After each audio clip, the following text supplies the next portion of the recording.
स्वामी मागति कदा जय गणनाथ प्रभु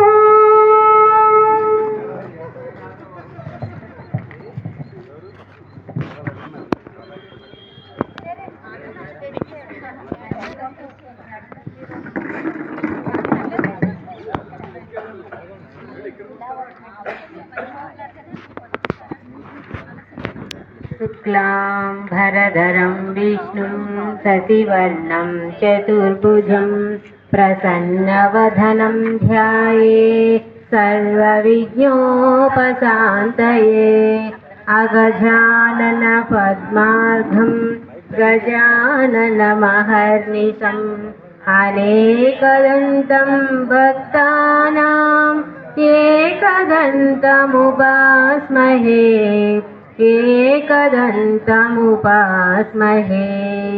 सरस्वती नमस्तुभ्यं वरदे कामरूपिणी विद्यारम्भं करिष्यामि सिद्धिर्भवतु मे सदा।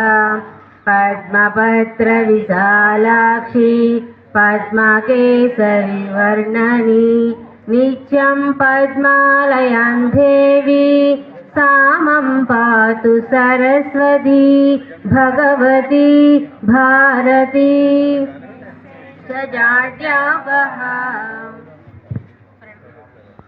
विनायकं भक्तवासं स्वरे नित्यं मायुक्कामादसिद्धये प्रथमं वक्रतुण्डं च एकदन्तं द्वितीयकं तृतीयं कृष्णपृङ्घाक्षं गजवक्त्रं चतुर्धकं लम्बोदरं पञ्चमं च षष्ठं विकटमेव च सप्तं विघ्नराजं च धूम्रवर्णं तदाष्टकं नवमं पालचन्द्रं च दशमं तु विनायकम् एकादशं गणपतिं द्वादशं तु गजाननं ద్వాదశైతాని నామాని త్రిసంధ్య పటే నరః న చ విఘ్నవయంతస్య సర్వసిద్ధికరి ప్రభో విద్యాది లభతే విద్యం ధనాది లభతే ధనం పుత్రాది లభతే పుత్రం మోక్షాది లభతే గతిం జపేత్ గణపతి స్తోత్రం షణ్మాసై ఫలం లభేత్ సంవత్సరేణ సిద్ధిం చ లభతే నాత్ర సంశయః అష్టాభ్యో బ్రాహ్మణోభ్యో सर्व गणेशस्य प्रसादतः ॐ श्री ललिता सहस्रनाम महामाला मंत्रस्य वसन्यादि वाग्देवता ऋषयः अनुष्ठन्नः श्री ललिता पराभट्टारिकाः महासुन्दरी देवता ऐं बीजं श्रीं शक्ति सौख्येरकं मम चतुर्विध फल पुरुषार्थ सिद्ध्यर्थे जपे विनियोगः ध्यानं सिन्दूरारुण विग्रहं त्रिनयन माणिक्य मौलिस्फुरा तारानायक शेखरं स्मितमुखी मापीन वक्षोरुहां पाणिभ्रामणिपूर्ण रत्नचषकं रक्तोत्पलं बिभ्रतीं सौम्यां रत्नकटस्थलधारिणां वरायिकां करुणातरङ्गिताक्षीं मृगपाशाकुशपुष्पबाणचापां मणिमादिविरावृतां मयूकैरहनिश्चेवयुहाये भवानीं ध्यायेत् पद्मासनस्थं विकसितवदनां पद्मपत्रयटाक्षीं हेमवां पीतवस्त्रां करकलितलसद्यं पद्मां वराङ्गीं सर्वालङ्कारयुक्तां सकलमवयां भक्तनम्रां भवानीं श्रीविद्यां शान्तमूर्तिं सकलसुरनुतां सर्वसम्पत्तिदात्रीं सकुङ्कुमविलेपनां मणिकचुम्बिकस्तूरिकां समन्तहृदयेक्षणां सदसादपासाङ्कुशाम् अशेषजनपो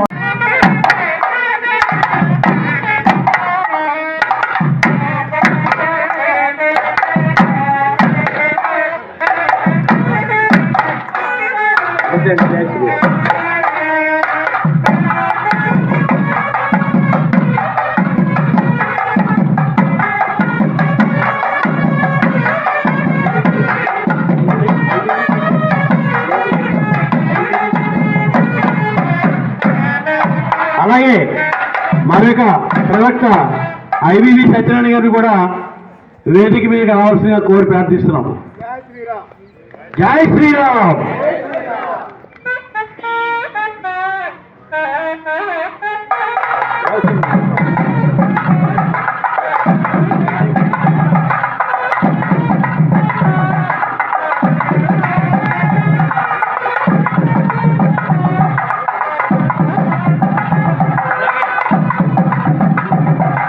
హలో హలో అలాగే ఈ కార్యక్రమం ఇంత దిగ్విజయంగా ఎన్నో రోజుల నుంచి శ్రమపడుతూ దీనికి ఒక కార్యరూపాన్ని దాల్స్తూ అకుంఠిత దీక్షతో ఈ కార్యక్రమాన్ని నిర్వహించిన నిర్వహణ కమిటీ వారిని ఒక్కొక్కరిని పేరు పిలుస్తాం. వారిని దయచేసి వేదిక మీదకి రావాల్సిందిగా కోరి ప్రార్థిస్తున్నాం. ముందుగా చిక్కం హనుమంతరాయుడు గారిని వేదిక మీద రావాల్సిందిగా కోరుచున్నాం.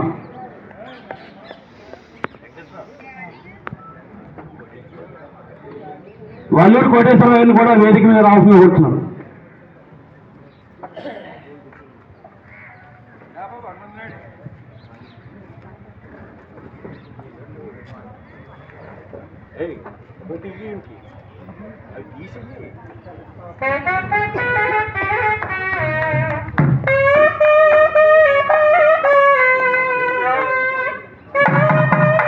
అలాగే మరొక వ్యక్తి ర్యాలీ రామకృష్ణ గారిని కూడా రావాల్సిందిగా కోరుతున్నాం. ర్యాలీ రామకృష్ణ గారు.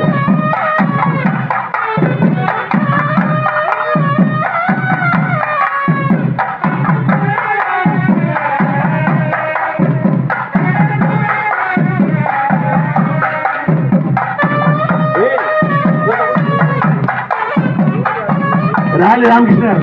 అలాగే మరొక వ్యక్తి మైలవరపు వెంకటేశ్వర గారు.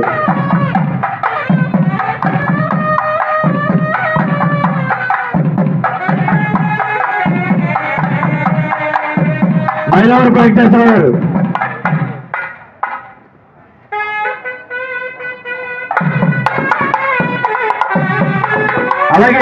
మరొక వ్యక్తి ఏ సూర్యప్రకాశరావు గారు.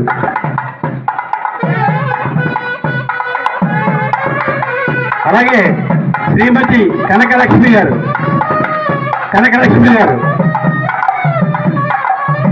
అలాగే కె దేవి గారు.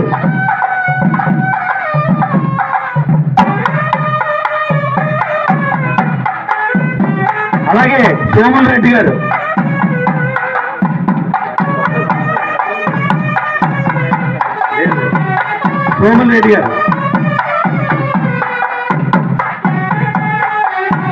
అలాగే ఎం రవీంద్ర గారు.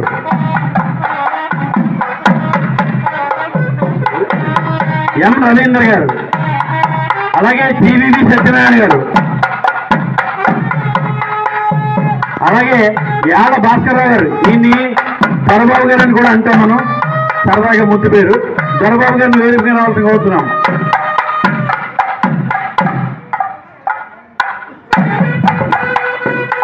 అలాగే పట్టాభిరామణ గారు.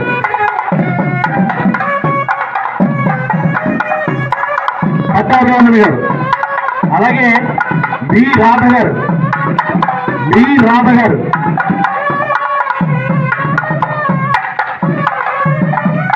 అలాగే నాగమణి గారు.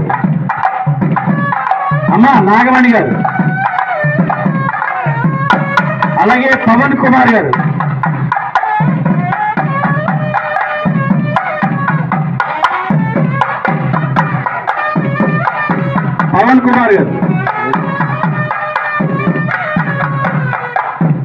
అలాగే ఆఖరణ ఒక వ్యక్తి మిగిలిపోయాడు, ఆయనే నేను, కాకనాడ గోవిందరావు నా పేరు.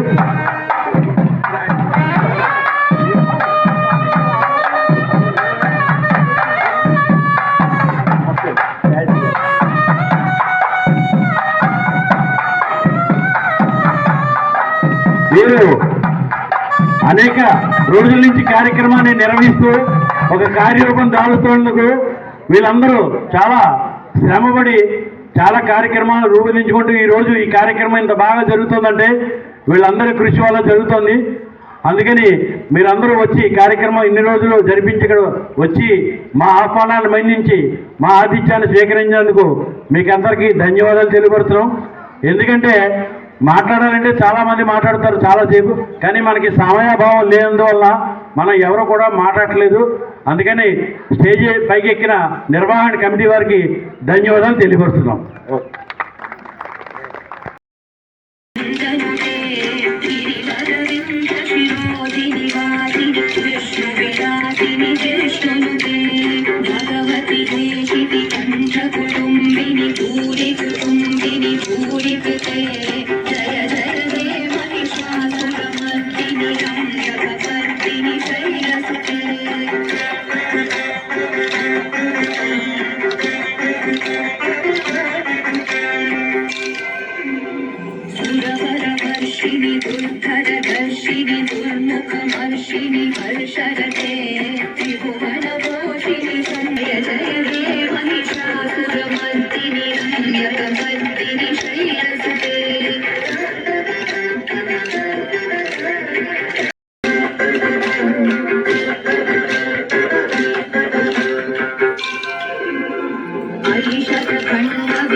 జరిగే అవకాశాలు ఉన్నాయి.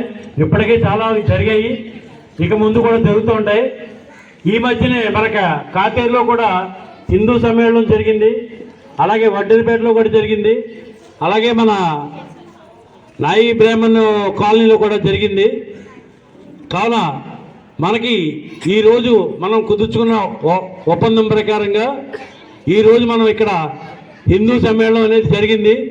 దీనికి అనేక మంది సహకారంతో చుట్టుపక్కల ప్రాంతాల వారు నివసించే నిర్వాసులతో సహా మనందరికీ ఎంతో ఉపయోగంగా ఉంటూ మనకి వన్నంటే ఉండి మనకి మంచి సపోర్ట్ ఇచ్చి మనకి కార్యక్రమం చేసినందుకు వారికి ధన్యవాదాలు.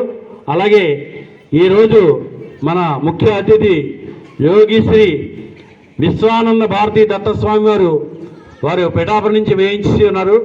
ఇప్పటికే వారిని పాపం చాలా ఇబ్బంది పెట్టాము, చాలాసేపు వెయిట్ చేశారు. ఇంకా మనం వెయిట్ చేయించకూడదు, ఎందుకంటే అన్యత భావించకుండా మీ అనుగ్రహ భాషం కొనసాగించకుండా కోరుచున్నాం.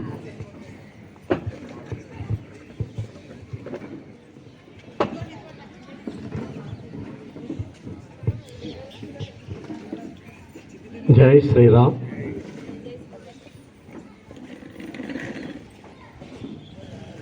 కూర్చోండి అమ్మ, అందరు కూర్చుంటే ఓంకారం చెప్తాం. ముందు ఓంకారం చేసిన తర్వాత కార్యక్రమంలోకి వెళ్దాం. కొంచెం నడుము నిటారుగా పెట్టండి. ఊపిరి తీసుకుని వదిలితే చాలా ప్రయోజనాలు ఉన్నాయి.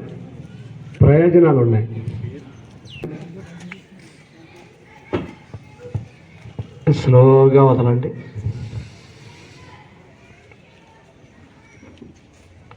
మళ్ళీ తీసుకోండి. మళ్ళీ స్లోగా వదలండి. పొట్ట కదలాలి. మళ్ళీ తీసుకోండి. స్లోగా వదలండి. మళ్ళీ తీసుకోండి. నేను చెప్పేదాకా వదలకండి. తీసుకోండి. ఇప్పుడు వదలండి. మళ్ళీ తీసుకోండి.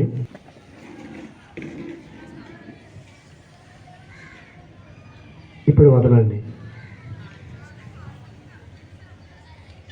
మళ్ళీ తీసుకోండి.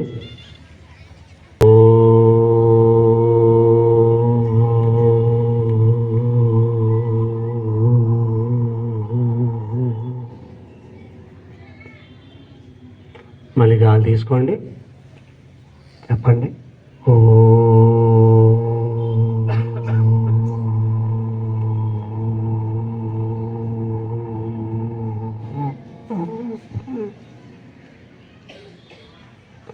మళ్ళీ తీసుకోండి గాలి.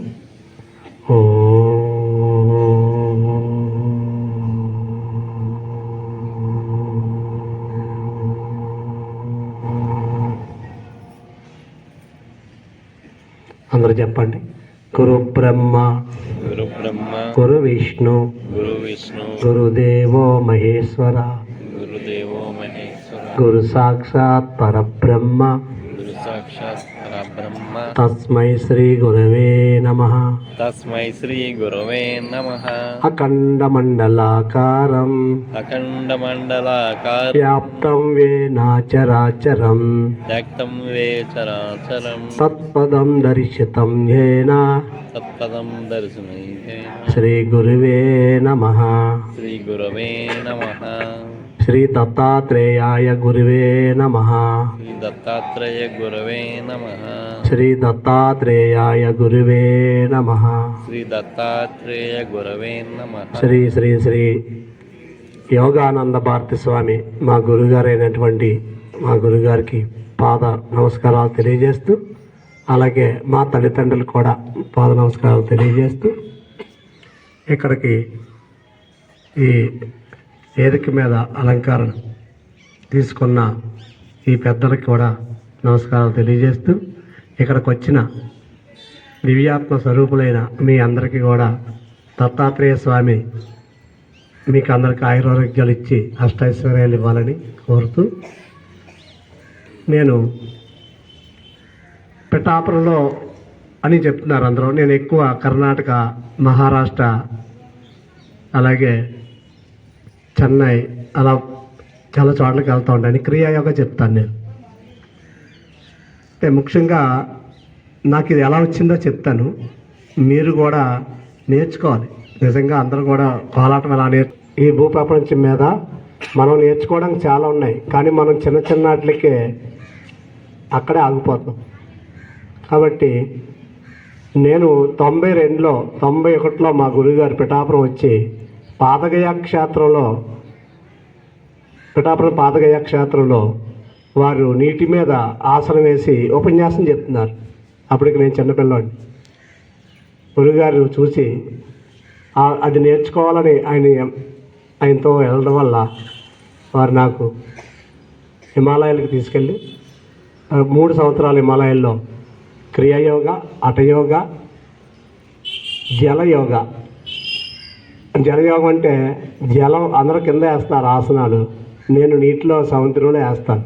నీటి మీద ఇంత రాయి పడేస్తే దిగిపోద్ది, ఇంత వేస్తే దిగిపోద్ది. కానీ ఎలా వచ్చింది? పిచ్చి ఉంది, ఏదో ఉంది, లేకపోలేదు. అలా క్రియాయోగ ద్వారా మీరు భగవంతుని ఎలా చేరుకోవాలో శ్రీకృష్ణ పరమాత్మే క్రియాయోగి. అప్పట్లో ఆయన ఎక్కడున్నా సరే ఎవరు పిలిచినా వాళ్ళందరికీ వస్త్రాలు ఇచ్చారు, ఎక్కడ ఉండి వాళ్ళకి ఏం కావాలో అన్నీ అందించారు. అది క్రియాయోగ. మీకు అర్థం చేసుకోవాలి. మనం ఈ కొండలని సాధన, ఇప్పుడు ఈ మధ్యకాలంలో కొండలని సాధన గురించి అందరూ చెప్తున్నారు. అసలు కొండలని సాధన అంటే మీకు ఫస్ట్ చెప్పాను చూడండి, గాలి తీసుకోవటం, కొమ్మకం చేయడం, వదలడం, ఇది కొండలని సాధనే. ఈ కొండలని సాధన అంటే కొత్తగా ఎక్కడి నుంచో రాలేదు, ఋషులు చెప్పిందే ఇదంతా కూడా. మనం చిన్న చిన్న వాటిల్లోనే ఆగిపోవడం వల్ల ఏమవుతుందంటే, ఇప్పుడు కొత్తగా ఈ ధ్యానం నేర్చుకునే వాళ్ళకి అందరికీ ఏ ధ్యానం నేర్చుకోవాలో తెలియట్లేదు. మేమేం చేస్తున్నామంటే స్వశక్తి సాధన అంటే మీ శక్తితో మీరే నేర్చుకోవాలి. ఇప్పుడు స్వశక్తి సాధన అంటే బ్యాటరీ ఉందండి సెల్లకి, మనం ఛార్జింగ్ పెడుతున్నాం. అలాగే సాధన ద్వారా కూడా మీ శక్తిని మీరు సంపాదించుకోగలుగుతారు. నేను ఉదయం నుంచి ఏమీ తినలేదు, ఇప్పుడు కూడా నేను ఆనందంగా ప్రశాంతంగా ఉన్నాను. మరి మీరు ఉండగలరా? 1 గంట తినకపోతే ఉండడానికి కష్టం. నేను ఎక్కువ మౌనంలో ఉండేవాడిని కాబట్టి నేను మాట్లాడి మీకు అర్థమవుతున్నాయో లేదో తెలియదు. నేను ఎక్కువ 2 సంవత్సరాలు 3 సంవత్సరాల దాకా హిమాలయాల్లో ఉండడం వల్ల అక్కడి నుంచి వచ్చిన తర్వాత కూడా కొన్నాళ్ళు సాధనలోకి వెళ్ళిపోయి బయటికి రాలేదు. అందుకని నా మాటలు కొంచెం అర్థమవ్వచ్చు, మీరు సరి చేసుకోండి. నేను విషయం చెప్పాలి కాబట్టి ముందు చెప్పలేదు అనుకోండి, ఈ గురువుగారు ఇలా చెప్పారు మాకు అర్థం లేదు అనుకుంటారేమో అని నా బాధ. మీకు అర్థం అయ్యేలా చెప్పాలని, ఎందుకంటే ఎంతో శ్రమ కోర్చుకుని ఇంత కార్యక్రమం పెట్టడానికి వీళ్ళు అప్పుడే 15 రోజులు 20 రోజుల నుంచి చాలా కష్టపడుతున్నారు. ఎందుకోసం అంటే ఏదోలా మన తల్లులకి అందరికీ ఏదో మంచి విషయాన్ని చెప్పించాలి, ఎవరినొకరిని తీసుకొచ్చి మంచి విషయం తెలుసుకుని ఈ సంసారం అనే బంధం నుంచి విముక్తులయ్యి పరమాత్మను తెలుసుకుంటారనేసి తాపత్రయంతో ఈ కార్యక్రమం పెట్టారు. అలాగే 100 సంవత్సరాల నుంచి కూడా అందరినీ ఒకే పద్ధతిలో తీసుకొచ్చి అందరినీ నేను హిందువుని అనిపించుకునేలా చేయడం కోసం ఆర్ఎస్ఎస్ అనే సంస్థ నుంచి ఎందరో మహానుభావులు తిండి మానేసి ఒక బ్యాగ్ తగిలించుకుని ఊరు వెళ్ళి వివాహాలు మానేసి, పెళ్ళిళ్ళు మానేసి ఊరూరు తిరిగి ఈ ధర్మాన్ని నిలబెట్టడం కోసం ఎంతో కృషి చేసిన వాళ్ళందరికీ, ఈ ఉన్న వాళ్ళకి లేని వాళ్ళకి కూడా ఈ ఘనత చెందుద్ది వాళ్ళందరికీ. ఎందుకు తిరగాలి వాళ్ళంతా? చెప్పండి, ఎందుకు తిరగాలి అంటే మనకి ఋషులు ఇచ్చిన జ్ఞానం ఎంతో ఉంది. మహాత్ములు ఎందరో హిమాలయాల్లో తపస్సు చేస్తున్నారు. చాలామంది హిమాలయాలకు వెళ్తే చెట్ల మీద ఉండి సాధన చేస్తుంటారు. చెట్ల మీద, మనం ఇంకా నేల మీదే ఉన్నాం, చెట్ల మీద సాధన చేస్తారు. కొంతమంది మంచు కొండలో మంచులో ఉంటారు, వారిని తీస్తే మంచులోంచి బయటకు వస్తారు. మీరు చూడండి, టీవీలో కనిపిస్తూ ఉంటారు. మంచు తీసుకుని స్నానం చేసి అక్కడే సాధన చేస్తూ ఉంటారు. అటువంటి ఏరియా తిరిగి వచ్చిన నేను, కాబట్టి మీరు డైరెక్ట్గా చూస్తున్నారు. ఇప్పుడు మీరు సంతోషమే కదా. అందుకే నన్ను తీసుకురావడం కోసం ఎంతో శ్రమ పడ్డారు వీళ్ళు. నేను ఉండేది పిఠాపురం అనుకుంటా, కానీ నేను దొరకను, ఎప్పుడెక్కుంటానో తెలియదు. కాబట్టి మీ అందరికీ ఈరోజు వారు అవకాశం ఇచ్చారు. అందు గురించి నేను ఏం చెప్తానంటే, ప్రతి మనిషిలోనూ భగవంతుడి శక్తి ఉంది, గుర్తుపెట్టుకోండి. ఇప్పుడు కోలాటం చేయాలంటే అదే మేము కోలాటం చేయలేమండి, మా వయసు పెద్ద అయిపోయింది అనుకుంటే కుదరదు కదా, వేయగలిగారు. సాధన చేసుకోవాలి.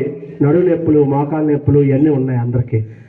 నేను చెప్పిన ఊపిరిని తీసుకోవటం, కుంభకం చేసి వదిలితే మీకు ఎప్పుడన్నా కాదు, మీరు మా పెద్దలు ఎప్పుడన్నా రమ్మంటే మళ్ళీ నేను ట్రైనింగ్ ఇవ్వడానికి వస్తాను. ఎందుకంటే సమాజాన్ని తయారు చేయాలి. మా గురువుగారు మా ఇంటికి వచ్చి, బాబు మీ ఇంటికాడి మీ వంశం నుంచి ఒక గురువు వస్తాడు కాబట్టి మీ ఇంట్లోంచి ఒక గురువు కావాలి, మీ అబ్బాయిని ఇవ్వండి అని అడిగారు. ఇప్పుడు మిమ్మల్ని ఎవరన్నా అడిగితే ఇస్తారా? ఇవ్వం. కానీ మా పెద్దలు ఆలోచించారు. ఎందుకంటే ధర్మం కోసం త్యాగం చేయాలి ఎవరొకరు. ఇప్పుడు ధర్మం కోసం త్యాగం చేయాలంటే మీరు ఒక కథ గుర్తొస్తుంది. మహాభారతంలో ఆ భీముడిని త్యాగం చేసింది ఎవరు? మీకు అందరూ తెలుసు, కుంతిదే. కానీ వెళ్ళి ఏం చేశాడు? ఆ రాక్షసుని చంపి ఆ ఊరిని కాపాడాడు. ఇదే ధర్మం అంటే. అలా మనం త్యాగం అని చేయగలవా? చేయలేం. గుడికి వెళ్తున్నాము, నేను చెప్పేది ఏంటంటే, గుడికి వెళ్తున్నాం, గంట ఎందుకు కొడుతున్నామో తెలియదు. తెలుసని చెప్పండి చూద్దాం. ఎవరికీ తెలియదు. గంట పెట్టారు, కొట్టామంతే. సరే కొబ్బరికాయ ఎందుకు కొడతాం తెలియదు. సరే కొబ్బరికాయ కొట్టాం, బాగానే ఉంది కదా. కానీ ఈ కొబ్బరి పెచ్చు మనకు పెట్టిన కొబ్బరికాయని ఆ పెచ్చుని భగవంతుడికి సమర్పించి మనకి ఇవ్వకుండా ఎవరికన్నా ఇచ్చారనుకోండి, ఈ లోపల మన మనసు అదిగో నా పెచ్చు ఇచ్చేసారు, నా పెచ్చు ఇచ్చేసారు, నా పెచ్చు ఇచ్చేసారు బాధపడిపోతున్నారు. ఆ పెచ్చు కోసం వెళ్ళారా మీరు దేవుడి దగ్గరికి? దానికోసం వెళ్ళాము ఆ గుడికి. ఆ గుడిలో కొంచెంసేపు కూర్చోండి అంటే ఏం చేస్తున్నాం? కూర్చోడానికి కూడా టైం లేకుండా ఎలా ఏదో కూర్చున్నాము నా పేరు కూర్చుని వెళ్ళిపోతున్నాను. నేను చూస్తున్నాను అన్ని చోట్లకి వెళ్తుంటాను. మాకు పిఠాపురంలో కార్తీక మాసం వచ్చిందనుకోండి, దీపాలు పెడతారు. దీపాలు కొంతమంది తల్లిలు ఏం చేస్తారంటే వెలిగే దీపాలు పక్కకు కోసి వాళ్ళ దీపాలు పెడతారు. ఇప్పుడు ఆ దీపాలు ఆరిపోయాం కాబట్టి పుణ్యం వచ్చిందా, పాపం వచ్చిందా చెప్పండి? మరి దీపాన్ని ఆరిపోకూడదు కదా, దీపం వెలిగించాలి మనం. ఒకవేళ ఆరిపోయింది అనుకోండి కొంచెం ఒత్తులు. కానీ మనం ఏం చేస్తున్నాం అంటే, ఎందుకంటే నేననే పదార్థం యథార్థంగా ఎరుగున్నాము, కానీ పైవన్నీ అర్థవాదమే అన్నారు. నేననే పదార్థం ఇది ఏంటిది? ఇది నేను అనుకుంటున్నాను. నేను కాదు, ఇది నేను. ఈ మేనుని మార్చుకోవడం కోసం భగవంతుడు మనకు అవకాశం ఎప్పటికప్పుడు ఎప్పటికప్పుడు తెలియజేస్తూ ఉన్నాడు. కానీ మనమే ఏం చేస్తున్నామంటే అవకాశాన్ని తీసుకుని ఇంకోలా వాడుకోవడం ప్రయత్నం చేస్తున్నాం. ఎలా వాడుకుంటున్నామంటే అనేక రకాల మాయ మార్గంలోకి వెళ్ళిపోతున్నాం. మాయ అనే దాంట్లో ప్రయాణం చేయడానికే ప్రయత్నం చేస్తున్నాం. కానీ ఇప్పుడు రేపు ఉత్తర ద్వారం అని వస్తుంది. ఈ ఉత్తర ద్వారం మంచిదనగానే అందరూ వెళ్ళిపోవడం వల్ల అక్కడ ఏమవుతుంది? మీరు ఆలోచించండి. రద్దీ అవుతుంది, ఎవరన్నా ప్రాణత్యాగం చేయవలసి వస్తుంది. మళ్ళీ మనమే ఏమంటున్నాం? ఇవ్వండి వదిలేసారండి అందరు నేను అంటున్నాం. ఎవరిదో తప్పు? ఎవరికి అవకాశం? భగవంతుని కొలుసుకోవడం. మన ఊర్లో వెంకటేశ్వర స్వామి గుడి ఉంది, లేదంటే రామాలయం ఉంది, లేకపోతే పక్కనే కృష్ణాలయం ఉంది, వేణుగోపాల స్వామి గుడి ఉంది. మరి అక్కడికి వెళ్ళి ఇదే తిరుపతి అనుకోవచ్చు కదా? అనుకోగలవా? అనుకుని ఉత్తరదారం అప్పుడు ఆ రోజు అక్కడ ఉన్న పంతులు గారు పూజారి గారు విరిశారనుకోండి, మీరు మనస్ఫూర్తిగా ఆ యొక్క భగవంతుని దృష్టిలో పెట్టుకుని మీరు అది చేస్తే నేను నిజంగా ఉత్తరదారంలోంచి వచ్చినట్టే. ఎక్కడికో వెళ్ళి అందరూ అక్కడికి వెళ్ళిపోతున్నాం, అక్కడ ప్రమాదాలు జరుగుతున్నాయి. దాన్ని మాకు కొంతమంది ఏం చేస్తున్నారు, దాన్నే తీసుకుని మనందరికీ చూపిస్తుంటే మళ్ళీ మనమే ఏమంటున్నాం? అయ్యో జనం అంతా వెళ్ళిపోయారు, మళ్ళీ మనమే తిట్టుకుంటున్నాం. ఎవరు తిట్టుకుంటున్నారు చెప్పండి? ఎవరు విమర్శించుకుంటున్నారు? మనల్ని మనమే విమర్శించుకుంటున్నాం. ఇక్కడ మనకేమి గొప్పగా ఎక్కడికి వెళ్ళి చేయట్లేదు. మనం వద్దన్న పని మనం ఖచ్చితంగా చేస్తాం. మీరు గుర్తుపెట్టుకోండి, మీ ఇంట్లో పిల్లడు కూడా వద్దంటే చేస్తూ ఉంటాడు. కారణం ఏంటి? మనం కూడా చేస్తున్నాం కాబట్టి. అంటే ఏకాదశి నాడు అందరూ ఏకాదశి పూజలు చేస్తున్నారు. ఏకాదశి అంటే ఏంటి? ఏకాదశి నాడు ఉదయం అంతా పొద్దున్న నుంచి సాయంత్రం వరకు సాధన చేయమన్నారు. మీకు ఉపవాసం అన్నారు. కదా మీ అందరికి తెలుసు. కానీ మనం ఏం చేస్తున్నాం? రాత్రికి బాగా అన్నీ వండుకుని ఉపవాసం చేసామని చెప్తున్నాం. మీకు వచ్చిన కథ జరిగిన స్టోరీ. నేను ఊరంతా వెళ్ళిపోతూ ఉన్నాను. ఒక చోట వెళ్ళిపోతుంటే ఒక అమ్మ ఇద్దరు దెబ్బలాడుకుంటున్నారు. దారంటి పోతున్నాను. నేను ఆగాను. నేను అప్పుడు ఆగి చూస్తున్నాను అసలు ఏంటి వీళ్ళు ఇలా దెబ్బలాడుకుంటున్నారు ఏంటి. ఎందుకు ఏంటంటే ఆ ఇంట్లో ఆమె ఆ రోజు శనివారం ఆమె ఇంట్లో ఇస్త్రాకు ఇప్పుడంటే పల్లెలు వచ్చి ఇస్త్రాకు ఈ దొడ్లో పడింది, అటు ఉన్న ఇస్త్రాకు ఇటు పడింది. ఇద్దరు దెబ్బలాడుకున్నా, నా ఎంగులాకి ఇందులో పడేస్తావా అని. నేను పడేయలేదు, గాలికి వచ్చిందని ఆవిడ. ఇద్దరు దెబ్బలాడుకుంటున్నారు. సరే, ఆమె ఎవరో నన్ను చూసింది ఒక ఆమె, గురుగారు చూసారా ఆకు గాలికి వెళ్ళి పడిందండి, గాలికి వెళ్ళి అక్కడ పడింది, ఆవిడ నన్ను తిడుతుందండి, నేను పడలేదండి అంది. సరే, నేను అన్నాను అమ్మ ఈవిని కాకేసాను. అమ్మ ఆవిడ పేరు సూర్యకాంతం గారు. అమ్మ మీ పేరు ఏంటంటే సూర్యకాంతం. ఆవిడ పేరు లక్ష్మీదేవి. అమ్మ చాలా అద్భుతం కదా, వెంకటేశ్వర స్వామి ఇవాళ శనివారం చేసిన ఫలితం అంతా నీకు ఇచ్చాడు, ఆకు తీసి నువ్వు పడేస్తే ఏమైందమ్మా, ఆ పుణ్యం వచ్చిందా లేదా? ఇప్పుడు మళ్ళీ కొత్త గొడవ. ఆవిడేమంటుంది, అవి నా ఆకు నేను తీసుకుంటానంట. లేదు, నా ఆకు నేను తీసుకుంటాను, మీరు న్యాయంగా చెప్పండి, మా దొడ్లో పడింది కాబట్టి ఆ ఆకు నాదే అంటుంది దేవుడి. మరి అంతకుముందు ఏమన్నది ఏమండి, అంతకుముందు ఏమంది? మరి ఎవరి దగ్గర ఉంది ఇదంతా? జ్ఞానం. ఈ జ్ఞానం ఉంటే ప్రతి వస్తువులోనూ భగవంతుని చూడవచ్చు. మీకు అర్థమైందా? ప్రతి వస్తువులోనూ మనం జోళ్ళు వేసుకుంటామండి, జోళ్ళు ఉదయం నుంచి సాయంత్రం వరకు ఆ జోళ్ళు మనం రక్షిస్తాయి. కానీ మన ఇంటికి వెళ్తాక ఏం చేస్తాం, వాటిని ఒక జోడు అటు ఒక జోడు ఇటు వేస్తాం. మరి అట్లే పరమాత్మ చూసాం కానీ ఆ జోళ్ళని ఎంత బాగా చూసుకుంటాం, ఒక లైన్గా పెడతాం, ఇంట్లో వాళ్ళందరూ లైన్గా పెట్టుకుంటాం. అదే కదా నేర్పింది ఆర్ఎస్ఎస్ అంటే. ఏమి నేర్పింది? క్రమశిక్షణ. క్రమశిక్షణ అంటే ఏంటి? ఎవరితో దెబ్బలాడటం, ఎవరితో మాట్లాడటం కాదు, మౌనంగా ఉండడమే క్రమశిక్షణ. ఎంతసేపు మౌనంగా ఉంటే అంత శక్తి వస్తుంది. మేము హిమాలయంలో ఉన్నప్పుడు మా గురువుగారు తీసుకెళ్ళి చూడండి ఎంత శక్తి ఉందో చెప్తున్నాను. మేము ఉత్తరకాశీ నుంచి వెళ్ళిపోయి హిమాలయాలు అవతార్ బాబాజీ గారు ఉండే ఏరియాకి తీసుకెళ్ళారు. అక్కడ ఒక గృహం లాంటిది ఉంది, అందరూ కూర్చోబెట్టారు. నాయన ఇక ఈ నీళ్ళు మీరు తాగండి, ఈ నీళ్ళు మీకు అవసరమైతే వాడుకోండి అన్నారు. మంచి కొండలో చల్లగా ఉంది, హ్యాపీగా ఉంది. అయితే కూర్చోమన్నారు, ధ్యానం చేస్తున్నాం. నెత్తి మీద ఆమాద మస్తకం అంటారు కదండి, అలా వేసి సాధనలోకి వెళ్ళిపోయారు. సరే, గురువుగారు మళ్ళీ ఎప్పుడో వచ్చారు. వచ్చిన తర్వాత మళ్ళీ నెత్తి మీద చేసేసారు.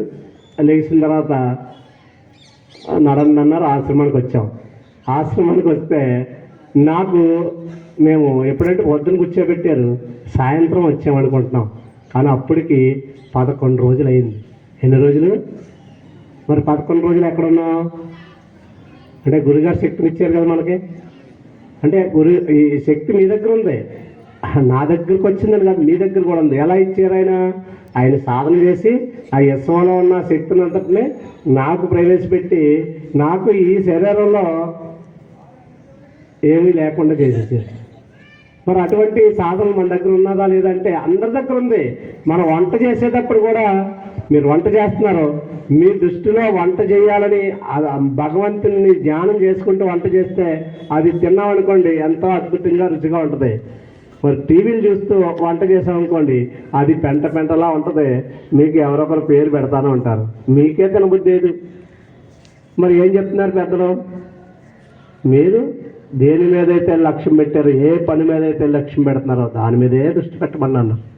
అలా దృష్టి పెట్టి ఆ కార్యక్రమాన్ని భగవంతుని స్వరూపంగా చేయమన్నారు. ఇప్పుడు గుడికి వెళ్ళాము, గుడికి వెళ్ళి గంట కొట్టాం. ఏమిచ్చింది ఆ నాదం? ఓం అని నాదం వచ్చింది. మీరు ఈసారి గుడికి వెళ్ళినప్పుడు గంట కొట్టి ఒకసారి వినండి. ఆ గంట నుంచి వచ్చే నాదం వల్ల ఏమవుతుందంటే లోపల జీవ చైతన్య శక్తి అని ఒకటి ఉంటుంది మన లోపల. అంటే దాన్ని రోగ నిరోధక శక్తి అంటారు. ఆ రోగ నిరోధక శక్తికి ఈ శక్తి తరంగా లోపలికి వెళ్ళి అది యాక్టివేషన్ అవుతుంది. ఇది సాధన. ఏమవుతుంది? యాక్టివేషన్ అవుతుంది. దానివల్ల మన లోపల ఉన్న సచక్రాలు కొట్టి 100 కోరికలు కోరడానికి, 10 రూపాయలు కొబ్బరికాయ కొట్టి 1 కోటి రూపాయలు కోరుకోవడానికి కాదు. కోరుకున్న భగవంతుడు ఏమి ఇవ్వడం, ఆయనకి ఏమైనా పనేమి లేదంటే అక్కడ కూర్చొని మన కోరికలు తీర్చడానికి. మన కర్మలో ఏది రాసిందో ఖచ్చితంగా జరిగి అదే తీరుతుంది. కర్మలో ఏది రాసి ఉంటే అదే జరుగుతుంది. నేను సివిల్ ఇంజనీరింగ్ చేయాలనుకున్నాను, సివిల్ ఇంజనీర్ నవ్వాను, కానీ నాకు ఉపయోగం సాధన ఇచ్చాడు, తీసుకెళ్ళి సన్యాసం ఇచ్చారు. ఇప్పుడు నేను ఎక్కడున్నాను? మీకులాగా పెద్ద బ్రహ్మాండం జాబులు చేసి వేల కోట్లు సంపాదించేమో, కానీ ఇప్పుడు 5,000 మంది పైన శిష్యులు సంపాదించారు. ఏ ఊరైనా నాకు బంధువులు ఉన్నారు, ఏ ఊరైనా ఎక్కడికెళ్ళినా చుట్టాలే.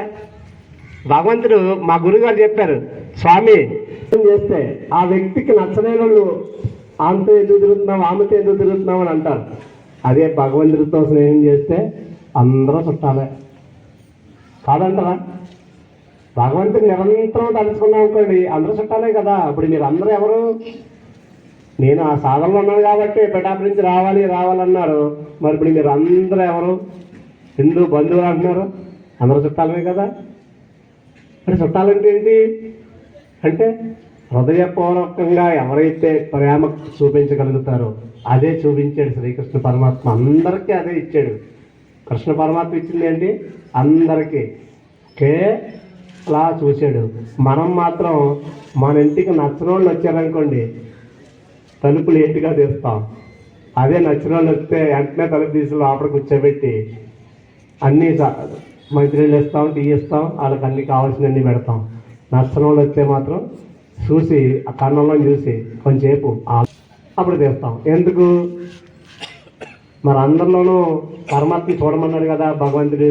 మరి అప్పుడు శత్రువు ఉన్నాడా మీకు? నాకైతే ఎవరు శత్రువు లేరు. అందరూ పరమాత్మ ఈరోజు నేను ఏదో తప్పు చేసి ఉంటాను అందుకే తిట్టామనుకుంటాను. మరి అలా అనుకోగలుగుతామా అంటే అనుకోగలదు. మనమే అనుకోగలదు. మానవుడికే ఆ శక్తి ఉంది. మీరు చూడండి, మానవుడికే అద్భుతమైన శక్తులన్నీ మానవుడి దగ్గర ఉన్నాయి చేయగలిగితే. నేను ప్రతి పౌర్ణానికి సముద్రంలోకి వెళ్ళి నేను ఆ సముద్రంలో జలాసనం వేస్తాను. నాకు గిన్నిస్ బుక్ వాళ్ళు కూడా వచ్చారు, వెళ్ళిపోండి బాబు నేను నాకు వద్దన్నా. గిన్నిస్ బుక్ వాళ్ళు వచ్చిన తర్వాత నన్ను ఖాళీగా ఉంచడం. నేను ఎప్పుడు వీడియోలు చాలామంది మీడియా వాళ్ళు వచ్చారు, మీరు ఇంటర్వ్యూ చేస్తామని. నేను చేసే పనికి ఆటంకం వస్తుంది, నాకు ఖాళీ ఉంచకుండా వచ్చేస్తారు జనం. ఇప్పుడు ఆర్ఎస్ఎస్ చెప్పింది కాబట్టి ప్రతి ఊర్లోనూ ఆ గురుగారు ఉన్నారు, ఆయన తీసుకోండి అని చెప్పడం వల్ల నేను వచ్చాను. నేను కూడా నేను నిగూఢంగా ఉండే నా పని చేసుకుంటూ 2,000 మంది పైన మొత్తం మారిన వాళ్ళందరూ తీసుకొచ్చి ఈవేళ సాధనలో కూర్చోబెట్టాను అందరినీ. మీరు తప్పట్లు కొట్టాలి. 2,000 మంది పైన. ఇంకా ఎక్కడో ఏదో తక్కువ ఉందని తిరుగుతున్నామా? అలాంటి మాయలో ఉన్నాం కాబట్టి భగవంతుని చేరుకోగలవా? అది నుంచి కాలం పోచున్న దడిగమ్ములు పట్టగలేము, మీరు రారేలా నిజార్థములు చదవరేలా, ప్రభాతమూర్తమై తాలికములేమిటి పాడుచున్నవో, మృదంగములు మీడుచున్నవారు మీరేలా రేటికి నేర్వరు బ్రహ్మతత్వం అంటున్నాడు తత్వవేత్త. ఏమన్నాడండి? కాలం పోచున్నది, పొడిగమ్ములు పట్టగలేము. మనం ఏం చేసినా సరే కాలాన్ని ఆపలేమంట. కానీ ప్రభాతమూర్తమై తాలికములేమి పాడుచు మృదంగములు మీటుచున్నవారు అంటే తెల్లవారుజాములు లేచి పక్షులన్నీ కూడా తన రెక్కలతోటి మృదంగములు మీటుచు ఓ ఈశ్వర అని ప్రార్థన చేస్తున్నాయంట. మరి మనం ఎంతమంది తెల్లవారుజాములు లెగుస్తున్నామో ఆలోచించండి. తెల్లవారు టీవీ అన్నా చూస్తున్నాం, సెల్ అన్నా చూస్తున్నాం. ఇంకెప్పుడు లెగుస్తాం? ఇంకెప్పుడు భగవంతుడికి దగ్గరగా ఉంటాం?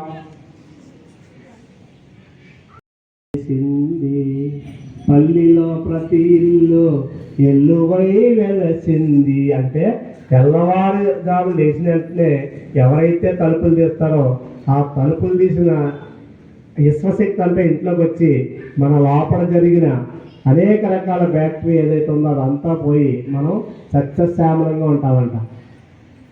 ఎలా ఉంటాం? వ్యసనాల వల్ల పోతుంది, లేదా రకరకాల అనారోగ్యాల వల్ల పోతుంది. రాగాలు ఎవరు తెచ్చుకుంటున్నారు? తలుపులు బిగించేస్తాం, అస్సలు తలుపులు తీయం తలుపులు. మన పని లేదు తలుపులు తీసి పని. కానీ పక్షులు చేస్తున్నాయి, తెల్లవారుజాము ప్రార్థన చేస్తున్నాయి. మనం మాత్రం ప్రార్థన చేయడానికి ఎందుకు లేదు అంటే రాత్రి తెల్లవాళ్ళు సెల్ల చూడాలి, రాజకీయ నాయకులు ఏం చెప్పుకున్నారో చూడాలి, జబర్దస్త్ ఏమవుతుందో చూడాలి. ఆ మధ్య ఏదో కార్యక్రమం ఏంటంటే ఈ మధ్య నాకు ఆ పేర్లు తెలియదు, నేను ఎప్పుడు చూడను. కాబట్టి మా స్వామి చెప్పారు బిగ్ బాస్ చూడాలి. ఏంటి అసలు అది ఏమన్నా ఉన్నదా? మన అది చూడటం వల్ల మనకి మన సాంప్రదాయాన్ని మనం ఎక్కడ పెట్టాం? భగవంతుడు నువ్వు యోగి అని చెప్తున్నారు. నీలోనే నేను ఉన్నానని చెప్తున్నాడు. అంటే ఉన్నాడా లేదా అంటే ఉన్నాడు. ఎందుకంటే శబరిమాత గురువుగారి దగ్గర ఆశ్రమానికి వెళ్ళి ఆమెకి 13 సంవత్సరాలు అంట. గురువుగారు, అమ్మ నువ్వు ప్రతిరోజు రామచంద్రమూర్తి నీ దగ్గరికి వస్తాడు కాబట్టి నువ్వు ప్రతిరోజు రాముడిని పూజ చేసుకో, రామచంద్రమూర్తి వస్తాడని చెప్పారట. ఎన్ని సంవత్సరాలు ఉన్నా శబరిమాతకి? 12 సంవత్సరాలు ఉన్నా, 13 సంవత్సరాలు ఉన్నా శబరిమాతకి. కానీ అంటే ₹1,00,000 ఎప్పుడో వచ్చి దాని గురించి 10 లక్షలు అప్పు చేసి ఖర్చు పెడుతున్నారు. తిరిగి ఏమంటున్నారు?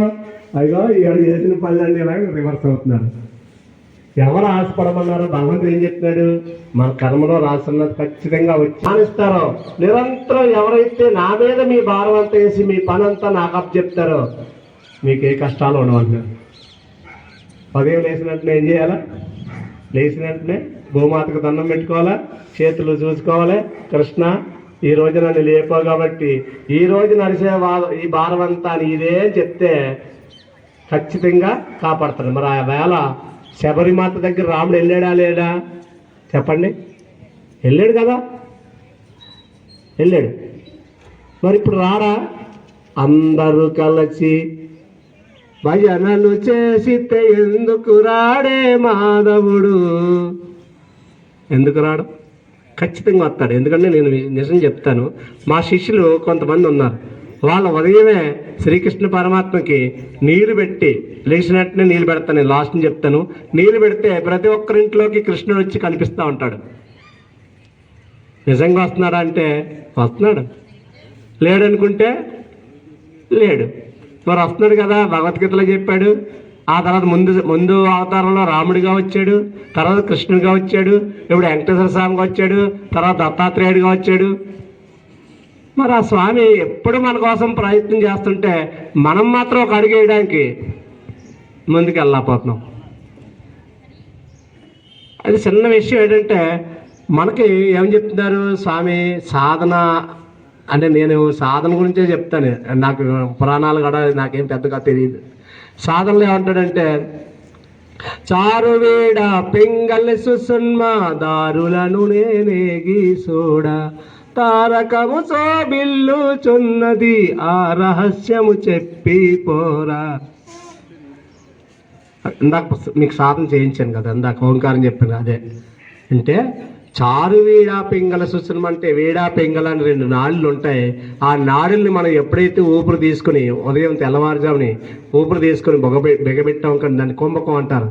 అలా కుంభకం బిగబెట్టినప్పుడు రోజు చేస్తుంటే లోపల ఈ శరీరం అంతా తేజోమయంగా మారిపోద్ది, బయట కాదు. మీరు కళ్ళు మూసుకుంటే, ఇప్పుడు కళ్ళు మూసుకుని అనుకో చీకటిగా ఉంటుంది, కానీ సాధనలో కళ్ళు మూసుకుంటే, సాధన చేసి కళ్ళు మూసుకుంటే కళ్ళు మూసుకున్న ఎలుగుంటుంది, కళ్ళు తెరిచినా ఎలుగుంటుంది.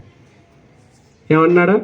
చారువీడ పెంగళ సుసున్మ దారులను నేను ఏగి చూడ అంటే ఆ దారిని మొదలెట్టినప్పుడు ఏమవుతుందంటే సుసున్మ నాడి దారి ప్రయాణం చేసి అది ఇక్కడికి వచ్చి తారకం అంటారు. ఇక్కడ ఆ తారకం వల్ల మనకి ఏమైంది? ఈ తారకం ఎప్పుడైతే వచ్చిందో ఇక్కడి నుంచి మనకి ఈ పైన ఈ స్థలం అంతా ఏంటి? లక్ష్మీదేవిని ఇక్కడ ఉంటుందని చెప్తున్నారు. ఎక్కడ ఉంటుందన్నారు? ఎక్కడ ఉంటుందన్నారు అంటే ఈ సాధన మొదలుపెట్టి ఎవరైతే సాధన చేస్తారో ఇక్కడ లక్ష్మీదేవి ఆ ఏంటది పద్మం, కమలం అంటారు, అందులో కూర్చుని ఉంటుందంట. ఆ పద్మం విడిచినప్పుడు విశ్వశక్తి అంతా కూడా మన శరీరంలోకి వెళ్ళి మన రోగాలన్నీ పోయి లక్ష్మీదేవి ఇక్కడ కూర్చుని తాండవం ఆడుతుంది. ఎవరు చేస్తే వాళ్ళకి. ఎక్కడుంది మరి? ఇప్పుడు లక్ష్మీదేవి తాండవం ఆడుతుంది చూడండి. ఇప్పుడు నేను ఎక్కడో ఉన్నాను, ఇక్కడికి వచ్చాను, మీ అందరికీ చెప్పేస్తుంది కదా ఆవిడ. నేను కానీ చెప్తున్నాను అనుకుంటున్నారా? శ్రీపాద శ్రీవల్లభ స్వామి చెప్తున్నాడు, శ్రీ దత్తాత్రేయ స్వామి చెప్తున్నాడు, ఎట్టి పరిస్థితుల్లోనూ నాదేమీ లేదు ఇక్కడ, ఈ వస్త్రం కూడా నాది కాదు, ఇవేమీ నాయి కాదు, ఎవరో ఇచ్చినాయి. కాబట్టి ఎవరు చెప్పిస్తున్నారు? మరి ఆలోచించండి. భగవానుడు ఏదో రూపంలో ఎవరికి ఏది కావాలో అది అందించే స్వరూపమే శ్రీ దత్తాత్రేయ స్వామి. మీరు గురు చరిత్ర చదవండి, అందులో అంత అద్భుతాలు ఉన్నాయి. మీకు ఏం కావాలో అది ఆ టైంకి అందిస్తూ ఉంటాడు. కానీ చదువుతామంటే ఒకసారి అనండి, దిగంబర దిగంబర శ్రీపాద వల్లభ దిగంబర.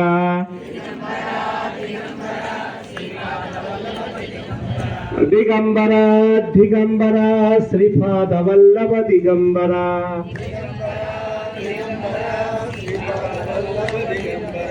దిగంబర దిగంబర గురు దత్తాత్రేయ దిగంబర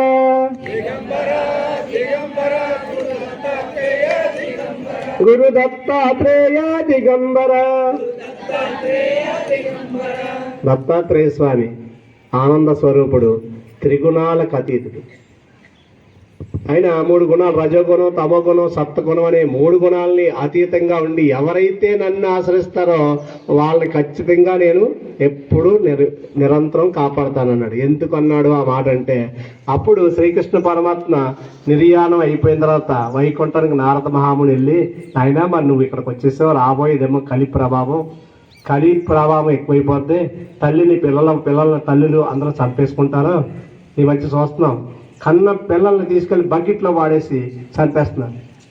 అలాంటివి జరుగుతే కాబట్టి రాబోయే రోజుల్లో ఎలా స్వామి అంటే, నేను అనసూయామాత గర్భాన్ని జన్మించి నేను శ్రీపాద శ్రీవల్లభుడిగా పిఠాపురంలో వెలుస్తాను అని దత్తాత్రేయ స్వామి వచ్చారు. కాబట్టి ఇప్పుడు చాలామందికి అన్ని విషయాలు తెలుసు. ఇప్పుడు ఇక్కడ ఉన్న వాళ్ళందరికీ జ్ఞానం తెలుసు, ధర్మం తెలుసు, అన్నీ తెలుసు. కానీ తెలుసు అనుకుంటున్నాం చూసారా, అక్కడే మనం వెనకబడిపోతున్నాం. నాకు తెలుసు అనుకుంటున్నాం కాబట్టి నాకు తెలుసు కదా, ఎవరన్నా అని చెప్పారు నాకు తెలుసు అంటున్నాం. నాకు తెలుసు అనే పదం ఎప్పుడైతే వచ్చిందో అంతా పోతుంది.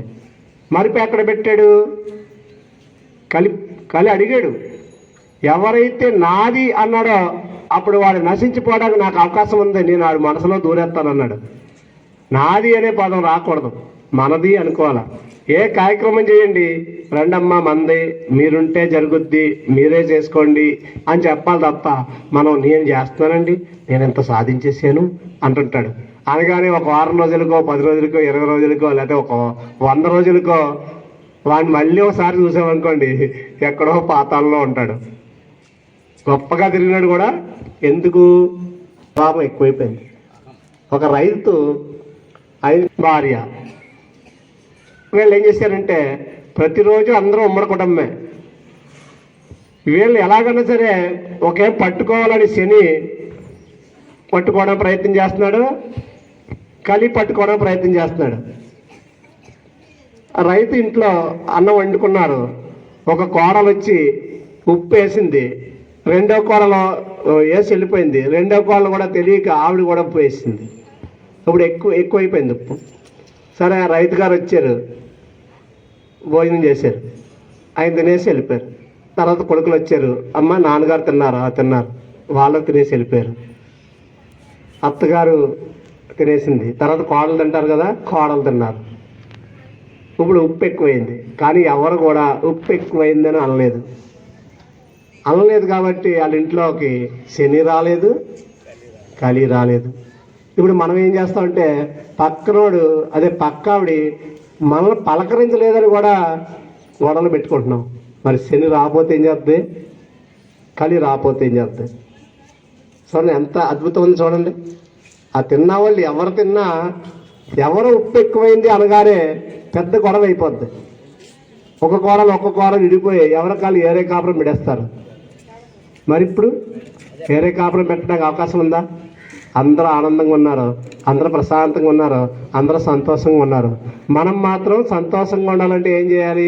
ప్రతి క్షణం ఆనందాన్ని పొందాలంటే భగవంతుని ప్రతిరోజు అడగాలి. మీరు ఫోటో దగ్గర అడగండి, గుడికి వెళ్ళి అడగక్కర్లేదు, మన ఇంట్లో ఉన్న మందిరంలోకి వెళ్ళి అడగండి, స్వామి ఈరోజు ఏం చేయమంటావు నన్ను, అసలు నా కర్తవ్యం ఏంటి?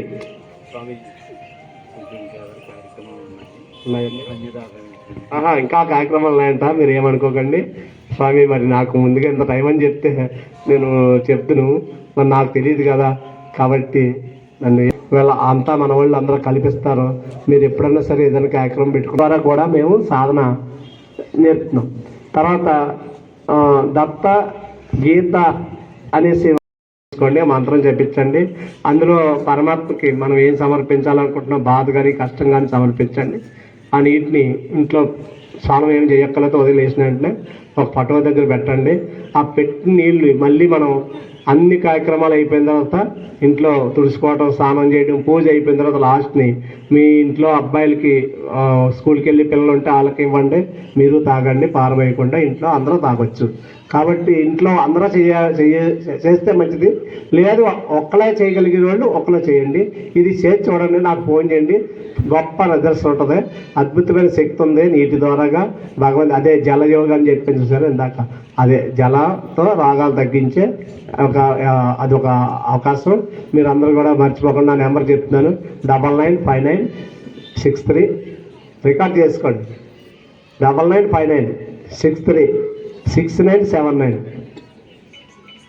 9959636979. కాబట్టి మీరు అందరూ కూడా ఈ అవకాశం ఇచ్చిన మన ఈ పెద్దలందరికీ కూడా మరొకసారి దత్తాత్రేయ స్వామి, శ్రీపాద శ్రీవల్లభ స్వామి ఎల్లవేళలా అందరికీ ఆయురాం.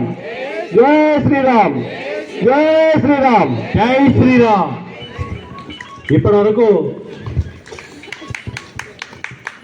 విశ్వానంద భారతీ దత్తస్వామి వారు వారి అనుగ్రహ తెలియపరిచారు కాబట్టి వారికి ప్రత్యేక ధన్యవాదాలు. అదే నీ సంస్కారం. ఎవరన్నా చెప్పారండి రాగానే కాళ్ళకి దండం పెట్టమని ఎవరు చెప్పారండి? కాళ్ళ దండం పెట్టింది, అది పిల్లలకి నేర్పించవలసిన సంస్కారం.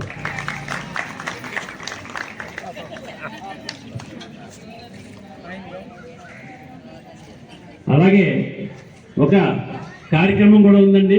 ఒకరు ఆఖరిని ప్రసాదం తీసుకుని వెళ్ళవలసిందిగా కోరుతున్నాము. ఇంకా కార్యక్రమాలు ఉన్నాయి, దయచేసి ఎవరు లేవకండి, అందరూ ఉండండి.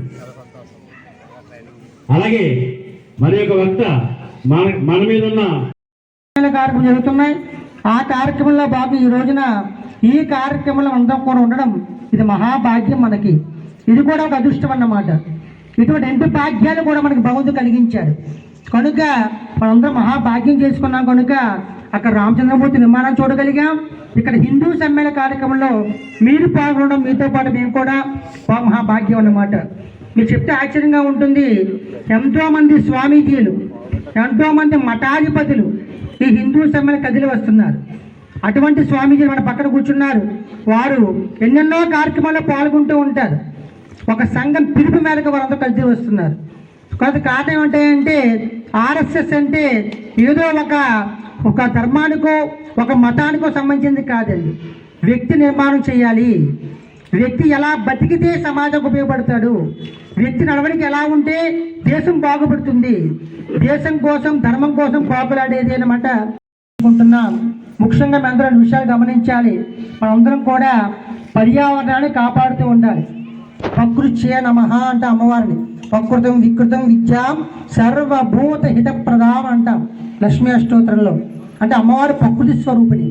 అటువంటి ప్రకృతి మనం కాపాడుకోకపోతే మన ముందు తరాల వాళ్ళకి మనం ఎంత కోట్లు ఇచ్చినా ఎంత ఆశించబడికి కూడా వృధా అయిపోతుంది అన్నమాట. మన యొక్క పర్యావరణాన్ని కాపాడాలి. అందుకే స్వామి కూడా చెప్తారు భగవద్గీతలో, ప్రకృతి నేనే స్వరూపిణయా అని చెప్తారు స్వామివారు. అటువంటి ప్రకృతిని ఈరోజు మనం పాడు చేసుకుంటున్నాం. గాలి పాడు చేస్తున్నాం, నీరు పాడు చేస్తున్నాం, అగ్ని పాడు చేస్తున్నాం, మట్టి పాడు చేస్తూ ఉన్నాం.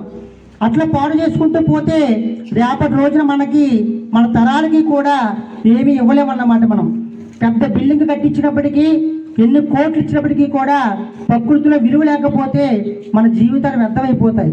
మనం బాగా బతికేస్తాం, మన తర్వాత రావాలి చాలా ఇబ్బంది పడిపోతూ ఉంటారు. కనుక మనం ప్రకృతిని ప్రేమించాలి, చెట్లను ప్రేమించాలి. అలా ప్రేమిస్తూ ఉంటేనే మన జీవితాలు బాగుంటూ ఉంటాయి. మీ అందరికీ కూడా బాగా పరిజ్ఞానం ఉండే ఉంటుంది, సినిమా పరిజ్ఞానం. సినిమా బాగా చూస్తారు కదా అందరూ కూడా అమ్మా, సినిమా చూస్తారు కదా అందరూ కూడా. చాలా కాలం క్రితం సినిమా వచ్చింది. ఆ సినిమాలో ఒక నటి ఉంటుంది, అంటే హీరోయిన్ అనమాట. ఒక జామ చెట్టు ఉంటుంది, అక్కడికి వెళ్ళి తప్పట్లు కొడుతుంది, జామకాయ చేతిలో పడుతుంది. అందరికి గుర్తిస్తుంది సినిమా పేరు అప్పుడే. బా ఎంత పరిజ్ఞానం అందరికీ కూడా సినిమా కోసం. పక్కన హీరో గారు ఉంటారు, ఆయన ఆశ్చర్యపోతూ ఉంటాడు, ఏమిటయ్యా ఎట్లా పడిపోతుంది జామకాయ అని చెప్పండి. ఇది మ్యాజిక్ కాదు ఊతారు ఆయన. మ్యాజిక్ కాదు, నిజమే అంటుంది ఆవిడ. మళ్ళీ తప్పట్లు పడుతుంది, మళ్ళీ జామకాయ చేతిలో పడుతుంది. ఆయన ఆశ్చర్యపోతాడు, నేను కూడా కొడతా అని వెళ్ళి కొడతాడు. వాడు జామకాయ పడదు. నాకు పట్టలేదేమి, నీకే పడుతుంది ఏమిటమ్మా అని అడుగుతాడు వాడు. అప్పుడు చెప్తుంది ఆవిడ, ఈ జామ చెట్టు నా ఫ్రెండ్, బెస్ట్ ఫ్రెండ్, నేను చెప్తే చేస్తూ ఉంటుంది అని చెప్తుంది. ఆ సన్నివేశాన్ని డైరెక్టర్ గారు దర్శకుడు ఎదిగిపెట్టమని తెలియదు కానీ ఆ సత్యం అది. ఒక చెట్టుని ప్రేమిస్తే ఆ చెట్టు మీ మాట వింటుంది. ఒక గోవుని ప్రేమిస్తే ఆ గోవు మీ మాట వింటుంది. ఒక రాయిని ప్రేమిస్తే ఆ రాయి మీ మాట వింటుంది. అది హిందూ ధర్మం అంటే. ఇది కేవలం హిందూ ధర్మంలో ఉంటుందన్నమాట, మిగిలిన మతాల్లో ఉండదు. ఆ హీరోయిన్ గారు చిన్నప్పటి నుంచి చెట్టుకి మొక్కలకి నీళ్లు వేసి బాగా పెంచి తను బాగా కాపాడుకుని దాంతో మాట్లాడుతుంది, దాంతో ఆడుతుంది, నాకైతే పాట కూడా పాడుతుంది. ఆ పాట పాడితే బాగోదు ఇక్కడ, అలా పాట కూడా పాడుతుంది. అలా పాడి పాడి పాడి ఆ చెట్టుతో అనుబంధాన్ని ఏర్పాటు చేసుకుంటుంది. కనుక ఆ జామ చెట్టు తప్పట్లు కొడితే జామకాయని కిందకు వదిలేస్తుంది అన్నమాట. కానీ మనం కూడా చెట్లు ప్రేమించాలి. ఒక చెట్టుతో నిత్యం మీరు మాట్లాడుతూ ఉండండి, ఆ చెట్టు మీకు స్పందిస్తుంది. చెట్టు మీకోసం బాధపడుతుంది, మీకోసం ఆనందపడుతుంది. చెప్తే మీరు నంబరు. కానీ శ్రీమద్ రామాయణంలో ఒక సన్నివేశం చెప్తారు. వాల్మీకి మహర్షి శ్రీరామచంద్రమూర్తి గారికి కైకమ్మ యొక్క వరం చేతను వనవాసం వెళ్ళమని చెప్తారు. దసరా మహారాజు బాధపడిపోతూ ఉంటాడు. కానీ తప్పదు కదా, తల్లి మాట విలువనిచ్చి మన స్వామి ప్రయాణం అవుతాడు. అందరూ బాధపడతారు.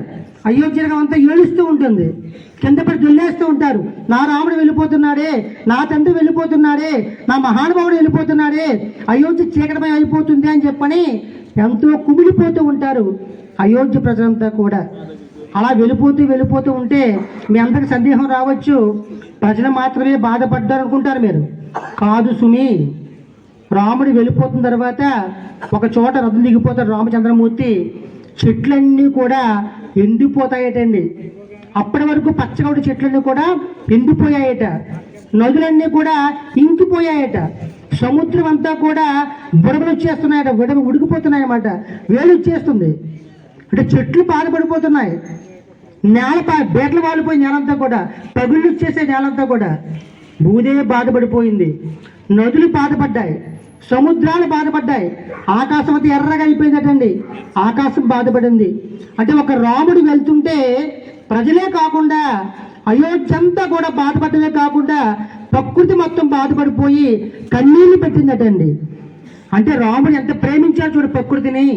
చెట్లు ఎంత ప్రేమించి ఉంటాడు, నదులు ఎంత ప్రేమించి ఉంటాడు, సముద్రం ఎంత ప్రేమించి ఉంటాడు. అట్లా ప్రేమించాడు కాబట్టి ఆయన వెళ్ళిపోతూ ఉంటే అవన్నీ బాధపడిపోయి కుమిలిపోయి బాధ వ్యక్తం చేస్తూ ఉన్నాయన్నమాట. అది రాముడి గొప్పతనం. మనం కూడా నదులను కాపాడుకోవాలి, వృక్షాలను కాపాడుకోవాలి, జాతిని కాపాడుకోవాలి, మన యొక్క వాతావరణాన్ని కాపాడుకోవాలి. అది చెప్పేటువంటి ఒక సంస్థే మన ఆర్ఎస్ఎస్, రాష్ట్రీయ స్వయం సేవక్ సంఘ్. ఆ సంఘంలో ఇవన్నీ ఉంటాయి. నీకు పాటలు బాగా పాడటం వచ్చా, ఆ పాట ద్వారా సమాజానికి ఏం చేయాలో చెబుతుంది. నీకు ఆటలు ఆడటం వచ్చా, ఆట ద్వారా సమాజానికి ఏం చేయాలో చెబుతుంది. నీకు నాట్యం బాగా వచ్చా, ఆ నాట్యం ద్వారా వీటిలో మనం సంసారం చేస్తున్నాం. పిల్లల్ని పక్కన పెట్టేసాం, చక్కగా భర్తగారు పక్కన ఆయన వస్తారు, చక్కగా ఆ డైనింగ్ కూర్చుని భోజనం పడుకుపోతారు అంతే. మనం 8 గంటలకు టీవీ పెట్టుకుని ఆ పూతరేకులు ఇస్త్రాకులు టీవీ చూస్తూ ఉంటాం మనం. అంటే మీరు కాదు, కొంతమంది కోసం చెప్తున్నా. అట్లా మన జీవితం గడిపేస్తూ ఉన్నాం. మీరు ఒక విషయం ఆలోచించండి. వారానికి ఒక రోజు కనీసం మీరు మీ పిల్లలతో, మీ భర్త గారితో, కుటుంబంతో కూర్చుని చక్కగా భోజనం చేయండి, చక్కగా మాట్లాడుకోండి, సెల్ స్విచ్ ఆఫ్ చేసేయండి, టీవీ కట్టేయండి, మేడెక్కేయండి. ప్రశాంతంగా ఉండే జీవితం మీకు. పిల్లలతో మాట్లాడండి, పిల్లల యొక్క బుద్ధి ఎవరో తెలుసుకోండి, పిల్లలకి ఏం కావాలో అడగండి, అవి చేయండి.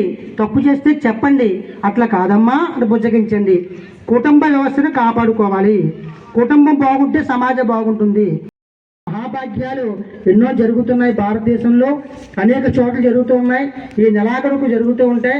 1,00,000 పైచిలకు సమ్మెలు జరిగే ఇప్పటి వరకు ఇంకా ఎన్నో జరుగుతూ ఉంటాయి. నాకు తెలిసి ఎంతోమంది స్వామీజీలు కొంతమంది పీఠాలకు పరిమితమైపోయి ఉన్నారు. అటువంటి వాళ్ళు ఈరోజు బయటకు వచ్చారు.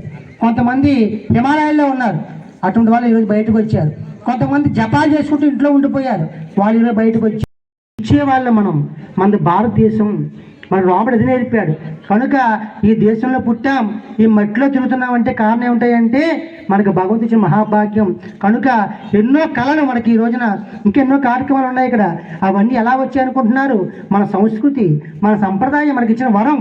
అటువంటి ఎన్నెన్నో కార్యక్రమాలు ఈ రోజున మన సమ్మేళనం చేస్తూ ఉన్నాం.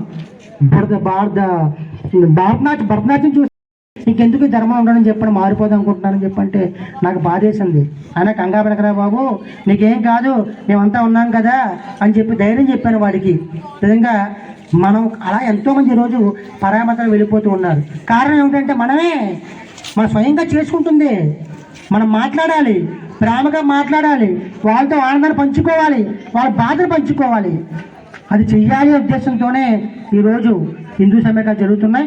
కనుక మీ అందరికీ కూడా ఒక మంచి అవకాశాన్ని భగవంతుడు ఇచ్చాడు. ఆ శ్యామలాంబామ్మ వారి దయ వల్ల మీ అందరూ ఆరోగ్యంతో ఉండాలని, నేను చెప్పే మాటల్లో ఒక్క మాటని మీకు అర్థమై ఉంటుందని అనుకుంటున్నాను. అది పాటిద్దాం. తద్వారా మన భారత సంస్కృతిని, మన సమాజాన్ని ముందుకు తీసుకెళ్దాం. భారత్ మాతాకి జై శ్రీరామ్, జై శ్రీరామ్, జై శ్రీరామ్, జై శ్రీరామ్. సహనోమనత్తు సహవీర్యం కరవావహై తేజస్వినామధీతమస్తు మా విద్విషావహై. ఓం శాంతి శాంతి శాంతి. సర్వే జనాః సుఖినో భవంతు. స్వస్తి. ఇప్పటివరకు మనకి ఐవి సత్యనారాయణ గారు ప్రకృతిని ఎలా కాపాడుకోవాలి, కుటుంబ వ్యవస్థని ఎలా కాపాడుకోవాలి, రాముడు అంటే ఏమిటి, మనం రోజు కార్యక్రమాల్లో ఏం చేయాలి అని మంచి మంచి విషయాలు వివరించారు. వారికి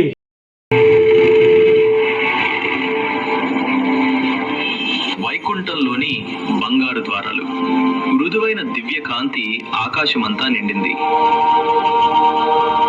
జయ విజయులు ప్రకాశించే గదలతో ద్వారపాలకులుగా నిలబడున్నారు. అప్పుడు నలుగురు చిన్నపిల్లల్లా కనిపించే తేజస్సుతో నిండిన మహర్షులు ముందుకు వచ్చారు. వారు బ్రహ్మదేవుని మానసపుత్రులు సనకుడు, సనందనుడు, సనాతనుడు, సనత్కుమారుడు. లోకాలన్నింటినీ సంచరిస్తూ గాఢ ధ్యానంలో మునిగిపోయి ఉండేవారు. ఒకరోజు వారు శ్రీ మహావిష్ణువుని నివాసమైన ప్రకాశవంతమైన వైకుంఠ ద్వారాలకు చేరుకున్నారు. సనకుడు, బాలకులారా, ద్వారాలు తెరవండి, మేము శ్రీ మహావిష్ణువును దర్శించుకోవాలని వచ్చాము. జయుడు, మహర్షులారా, మమ్మల్ని క్షమించండి. ప్రభువు విశ్రాంతిలో ఉన్నారు. ఆయన ఆజ్ఞ లేకుండా ఎవరికీ ప్రవేశం లేదు.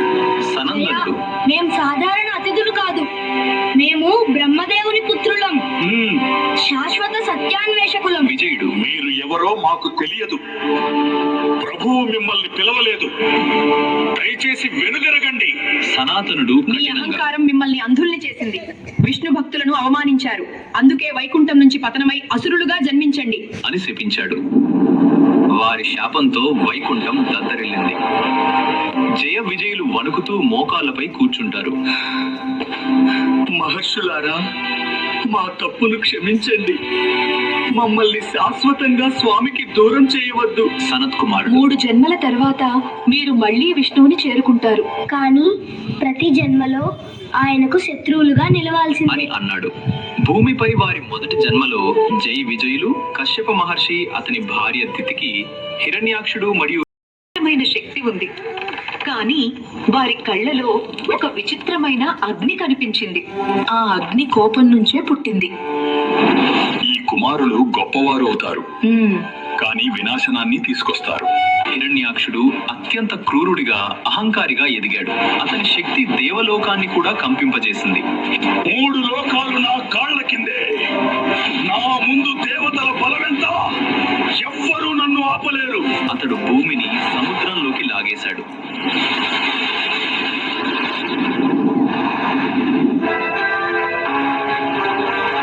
భూమిని నీళ్లలోకి లాగుతున్న దృశ్యం చూసి దేవతలు ఒక్కసారిగా స్తబ్దమయ్యారు. సృష్టిని కాపాడేందుకు శ్రీ మహావిష్ణువు వరాహావతారంగా అవతరించాడు. వరాహుడు గంభీర స్వరంతో, హిరణ్యాక్ష, నీ అహంకారమే నీ వినాశనం. భూమిని నేను రక్షిస్తాను, నిన్ను సంహరిస్తాను. నేను ఎవ్వరికీ భయపడను. అది విష్ణువైనా కానీ. వాళ్ళకిద్దరి మధ్య భీకర యుద్ధం మొదలైంది.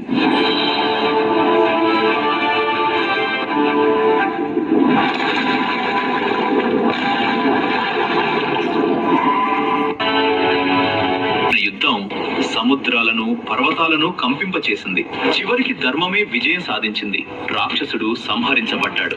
వరాహుడు తన దంతాలతో భూమిని పైకి ఎత్తాడు. సృష్టి పునరుద్ధరించబడింది. భూమి విశ్వంలో తన స్థానానికి తిరిగి చేరింది. బంగారు మహాలయాల మధ్య తన స్వర్ణ మహాప్రాసాదంలో అప్రతిహత శక్తితో పాలిస్తున్న హిరణ్యకశిపుడు. రాక్షసులు వణికిపోయారు. మంత్రులు భయంతో తలవంచారు. మొత్తం రాజ్యం అతని ఆజ్ఞకే లోబడి ఉంది. అప్పుడు ఒక దూత రాక్షసుడు పరిగెత్తుకుంటూ వచ్చి, పూజారుల గొంతులు మోయించండి, ధర్మానికి సంబంధించిన ప్రతి చర్యను అంతం చేయండి.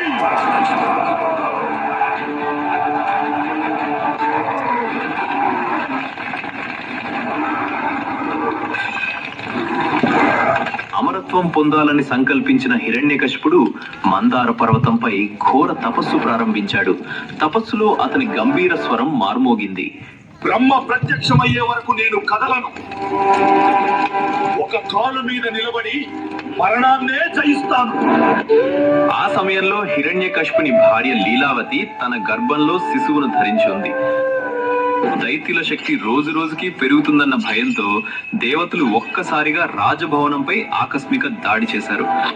దివ్య ఆయుధాలతో చుట్టుముట్టిన దేవసేనను చూసి లీలావతి భయంతో తన కడుపును పట్టుకుని వణికిపోయింది. దేవతలారా, దయచేసి నా గర్భంలోని బిడ్డకు ఏ హాని చేయకండి. ఇంద్రుడు మెరిసే వజ్రాయుధంతో ముందుకొచ్చాడు. అతని ముఖంలో కఠినత, మనసులో సంకోచంతో ఇంద్రుడు, నీ గర్భంలోని ఈ శిశువు దేవతలకు మరో శత్రువుగా మారవచ్చు. భవిష్యత్తులో వచ్చే ప్రమాదాన్ని మేము అనుమతించలేం అని అంటూ ఉండగా అంతలో ఒక దివ్య కాంతి మెరిసింది. శాంతమైన తేజస్సుతో నారద మహర్షి ఆకాశం నుంచి అవతరించాడు. ఇంద్ర, ఈ స్త్రీ పవిత్రురాలు, నిర్దోషి, భక్తిశీలి. ఆమె గర్భంలోని శిశువుకు ఎలాంటి పాపమో తెలియదు. ఇంద్రుడు తన ఆయుధాన్ని ఉపసంహరించి, మహర్షి, మీ మాట నాకు శిరోధార్యం. ఆమెను విడిచిపెడుతున్నాను. కానీ చెప్పండి, ఈ శిశువు భవిష్యత్తులో ఏమవుతాడు? ద్వేషరహిత ఆత్మ, భక్తికి ప్రతీక. ఆ శిశువు లోకాలను మారుస్తాడు. విడిచిపెట్టు ఇంద్ర అని నారదుడు అన్నప్పుడు ఇంద్రుడు తల వంచి పక్కకు వెళ్ళాడు. నారదుడు లీలావతిని తన ప్రశాంతమైన అరణ్యాశ్రమానికి తీసుకెళ్లాడు. పక్షుల గానం, మృదువుగా ప్రవహించే నదులు, ఆశ్రమమంతా శాంతితో నిండిపోయింది. విశ్రాంతిగా కూర్చున్న లీలావతి నారదుడితో, మహర్షి, నాపై ఇంత దయ ఎందుకు చూపించారు అని అడగగా నారదుడు, నీ గర్భంలోని శిశువు నీవు వినే ప్రతి మాటను వింటున్నాడు. అతనికి సత్యము మరియు భక్తి మాత్రమే వినిపించాలి అంటూ నారదుడు విష్ణునామ సంకీర్తన మొదలుపెట్టాడు. అరణ్యమంతా దివ్య స్వరాలతో మారుమోగింది. విష్ణువే నిత్య వెలుగు, హృదయాల్లో శాంతిని నింపే శక్తి. భక్తి ఉన్న చోట భయం ఉండదు. విష్ణు భక్తి ఉన్న చోట అంధకారం నశిస్తుంది. గర్భంలోని శిశువు బంగారు కాంతితో మెరవసాగాడు, భవిష్యత్తు మహిమకు సంకేతంగా. లీలావతి ఆశ్చర్యంతో, మహర్షి, బిడ్డ వింటున్నాడు. నేను ఆ అనుభూతిని పొందగలుగుతున్నాను. ఆ శిశువు పుట్టక ముందే నారాయణుని శరణు పొందిన మహాత్ముడు. కాలం గడిచింది. దైత్యుల రాజభవనంలో శాంతి నెలకొంది. శాంతి నిండిన హృదయంతోనే ఈ లోకానికి వచ్చావు. అప్పుడే నారద మహర్షి నవ్వుతూ ప్రవేశించారు. నేను చెప్పినట్టే ఈ బిడ్డ సామాన్యుడు కాదు. ఇతని హృదయం పూర్తిగా విష్ణునామంతో నిండి ఉంది. శిశువు కన్నులు తెరిచాడు, ప్రశాంతంగా, ప్రకాశంగా, నిర్మలంగా. ఆ క్షణమే రాజభవనమంతా శాంతి అలలతో నిండిపోయింది. ప్రహ్లాదుడు పెద్దవాడవుతున్న కొద్దీ దైత్యుల రాజ్యంలో ఉన్న ప్రతి ఒక్కరికి ఒక విషయం స్పష్టంగా కనిపించింది. ఎవరిని తేడా చేయకుండా అందరినీ ప్రేమతో చూసేవాడు. కానీ వీటన్నిటికన్నా గొప్పగా అతని పెదవుల్ని విడిచిపెట్టని ఒకే ఒక్క విషయం ఉంది. ఓం నమో నారాయణాయ. ఉదయం లేవగానే ఓం నమో నారాయణాయ. భోజనం చేస్తూ ఓం నమో నారాయణాయ. చేతులతో ఆడుతూ ఓం నమో నారాయణాయ. రాత్రి విశ్రాంతి తీసుకుంటూ కూడా ఓం నమో నారాయణాయ నామాన్నే జపించేవాడు. అతని హృదయం నుంచి భక్తి నిరంతరంగా ప్రవహిస్తూ ఉండేది. సంవత్సరాలు గడిచాయి. అతని శరీరం ఎముకల రూపంగా ఎండిపోయింది. కానీ అతని సంకల్పం అగ్ని కంటే ఎక్కువగా మండింది. అతని తపస్సు యొక్క అగ్ని 3 లోకాలకు వ్యాపించింది. సముద్రాలు ఉప్పొంగాయి, పర్వతాలు కంపించాయి. ఇంద్రుడు ఈ వేడి అసహనంగా ఉంది. ఇలా కొనసాగితే 3 లోకాలు దగ్ధమవుతాయి. వరుణుడు మా సముద్రాలే మరిగిపోతున్నాయి. నీళ్లతో కూడా ఈ అగ్నిని ఆపలేకపోతున్నాం. అగ్నిదేవుడు అతని తపస్సు యొక్క అగ్ని నాకంటే ఎక్కువగా మండుతోంది. నేను ఇక తట్టుకోలేను. వాయుదేవుడు గాలి కూడా కంపిస్తోంది. ఇక ఆలస్యం చేయలేం. సహాయం కోరాల్సిందే. భయంతో దేవతలందరూ తమ సృష్టికర్త రక్షకుడైన బ్రహ్మదేవుని వద్దకు పరిగెత్తారు. దేవతలు ఏకస్వరంతో బ్రహ్మ పాదాల వద్ద పడి, ఓ బ్రహ్మదేవా, మమ్మల్ని రక్షించండి. హిరణ్యకశిపుని తపస్సు సృష్టినే నాశనం చేస్తోంది.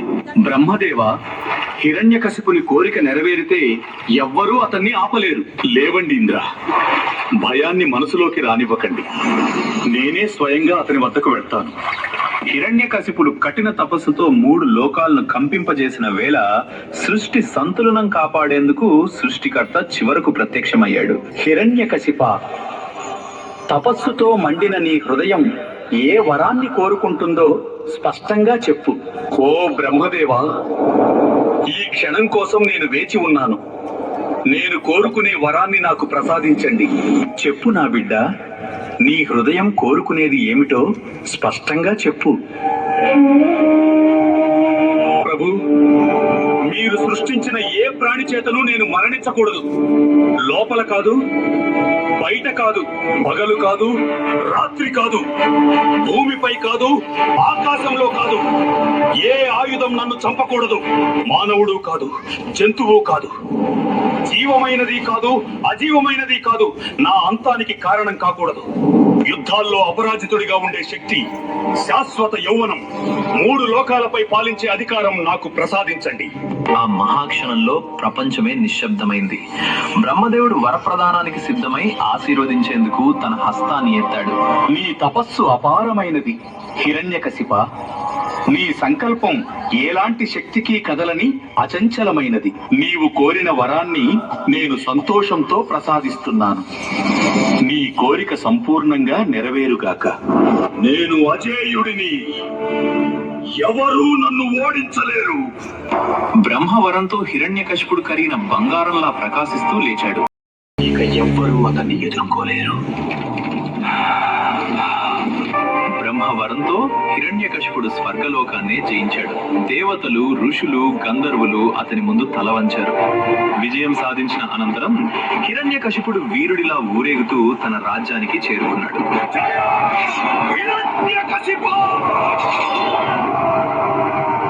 రాజభవనం ముందు లీలావతి నిలిచింది. చేతుల్లో దీపం, ముఖంలో గర్వము, ఆందోళనము కలిసిన చిరునవ్వు. ఆమె పక్కన చిన్న ప్రహ్లాదుడు తండ్రిని చూసి ఆనందంతో పరిగెత్తుకొచ్చాడు. హిరణ్యకశిపుడు రథం దిగి తన కుమారుణ్ణి ఎత్తుకుని ఆలింగనం చేసుకున్నాడు. ఆ క్షణంలో విజయ గర్వం కన్నా తండ్రి హృదయం ఎక్కువ చక్రవర్తి కాదు, ఒక ఆనందంతో నిండిన తండ్రి కనిపించాడు. కాలం గడుస్తోంది. ప్రహ్లాదుడు ఎదుగుతున్నాడు. కానీ అతని హృదయం మాత్రం ఇతర అసుర బాలుర్లా కఠినంగా కాదు. జంతువులతో స్నేహంగా, పక్షులతో ప్రేమగా, సేవకులతో వినయంగా, శత్రువుల పట్ల కూడా కరుణతో ప్రహ్లాదుడు వ్యవహరించేవాడు. అతని పెదవులపై ఎప్పుడూ ఒకే నామం, విష్ణునామం. అదే సమయంలో సువర్ణ మహాలయాల్లో హిరణ్యకశిపుడు అపార క్రూరత్వంతో పాలిస్తున్నాడు. విష్ణు భక్తులపై వేట మొదలైంది. యజ్ఞాలు ధ్వంసమయ్యాయి, ఆశ్రమాలు కాలిపోయాయి.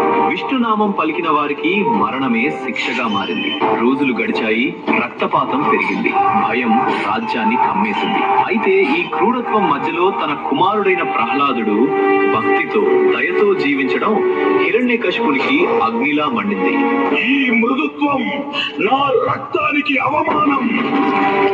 ఈ బాలుడిని మార్చాలి. అలా నిర్ణయించుకున్నాడు. ఇప్పటి నుంచి నీవు నీ సమయాన్ని ఈ మృదుత్వంలో వృధా చేయకూడదు.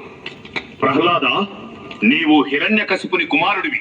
బలం, వ్యూహం, విజయం ఇవే నీ విద్య.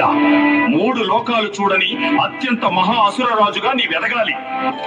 ప్రహ్లాదుణ్ణి శుక్రాచార్యుల కుమారులు షండాండు, అమర్కుడు నడిపించే ఆశ్రమానికి పంపించాడు. శక్తి బలంలో నుంచే పుడుతుంది. అమర్కుడు వివరిస్తూ, నీవు వ్యూహాలు, ఆయుధాలు, శత్రువులను ఎలా ఓడించాలో నేర్చుకోవాలి. ప్రహ్లాదుడు నిశ్శబ్ద శక్తి ఆయుధాల నుంచి రాదు. అత్యంత మహాబలం శ్రీమన్నారాయణుడిపై భక్తిలోనే ఉంటుంది.